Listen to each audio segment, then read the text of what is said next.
The hat, the hairless wig, the temple for the temple, the head's hollow husband. We think we've got the hat all figured out, don't we? But do we? We don't. Or do we? No. Welcome to this episode of Where Did It Come From? The hat. The year 1066 might not mean anything to you, but it's an important date in British history. It was when one-legged stable boy Crandall Brimley noticed that his head was very cold indeed. "Hark," said Brimley, "me bonts be chilly this morn." That stable boy was about to change the face, or should I say the head, of history. If Crandall Brimley's little head hadn't felt cold that morning, it's just say you and I wouldn't be wearing hats today. Well, we're not wearing hats, are we? Aren't we?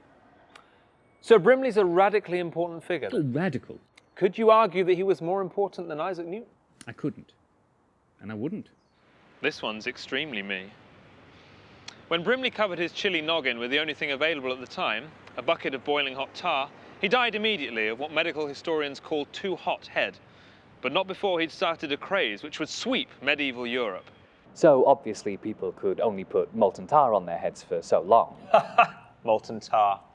So when did we see the birth of the contemporary hat? Oh, not till 120 years later, when a lady in Genoa put a butternut squash on her head as a joke. And you're one of her descendants, is that Why right? you keep asking me that? No. By the 16th century, hats were on everyone's lips, but they weren't yet on everyone's heads. Simon Prince is a professor of mathematics at Imperial College.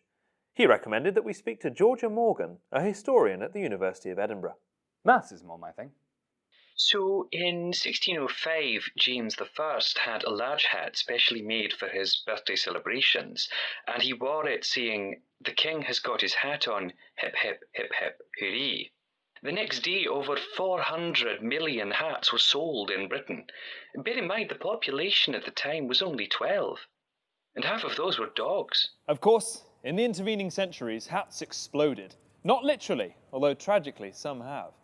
These days, you're never more than 6 feet away from a hat, and you're never more than 6 hats away from a foot.